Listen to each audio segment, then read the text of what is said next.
பிரியமானவர்களே, ஆண்டவராகிய இயேசு கிறிஸ்துவின் நாமத்தில் அன்போடு உங்களை நான் வாழ்த்துகிறேன். இந்த பரிசுத்த ஓய்வு நாளுக்காக கர்த்தரை துதிக்கிறேன். தேவன் வாக்கு பண்ணினபடியே இந்த நாளில் நமக்கு தேவையான ஓய்வையும் சமாதானத்தையும் சந்தோஷத்தையும் நிறைவாய் தந்தருள்வாராக. ஆமென். நல்ல தியானத்திற்காக எடுத்துக்கொள்ளப்பட்ட பகுதி நீதிமொழிகள் 30வது அதிகாரம் 5வது வசனம். தேவனுடைய வசனமெல்லாம் புடமிடப்பட்டவைகள், தம்மை அண்டிக் கொள்கிறவர்களுக்கு அவர் கேடகமானவர். அருமையான தேவனுடைய பிள்ளைகளே, ஞானியை கொண்டு கர்த்தர் எழுதி வைத்திருக்கிற அருமையான ஒரு வார்த்தையை பார்க்கிறோம். தேவனுடைய வசனம் எல்லாம் புடமிடப்பட்டவைகள்.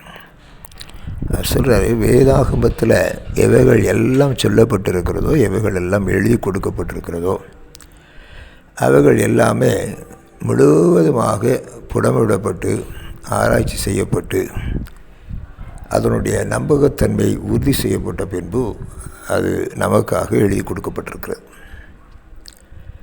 ஒவ்வொரு வசனமும் சத்தியமாக இருக்குது, ஒவ்வொரு வசனமும் உண்மையாக இருக்குது, ஒவ்வொரு வசனமும் வல்லமை உடையதாக இருக்கிறது.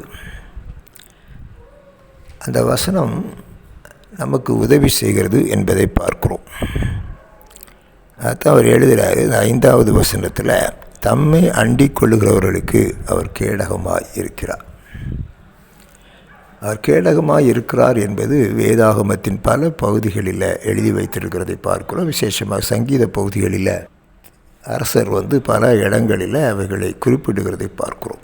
கேடகம் என்பது நமக்கு எதிராக வருகிற ஆபத்துக்கள், சத்ரு எரிகிற அம்புகள், ஆயுதங்கள் எல்லாவற்றில் இருந்தும் நம்மை விலக்கி பாதுகாக்கும். இன்னொரு பகுதி அதை சொல்லணும்னு சொன்னீங்கன்னா, தேவன் நமக்கு அடைக்கலமாக இருக்கிறார். எந்த ஒரு தீங்கும் எந்த ஒரு பொல்லாப்பும் நம்மை தொடாதபடிக்கு அவர் நமக்கு அடைக்கலமாக இருக்கிறார்.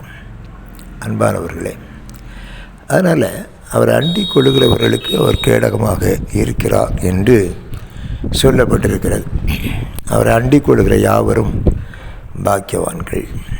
அதனால் நாம் அவரை அண்டிக் கொண்டிருப்பதே நலம், அவரை அண்டிக் கொண்டிருப்பதே பாக்கியம்.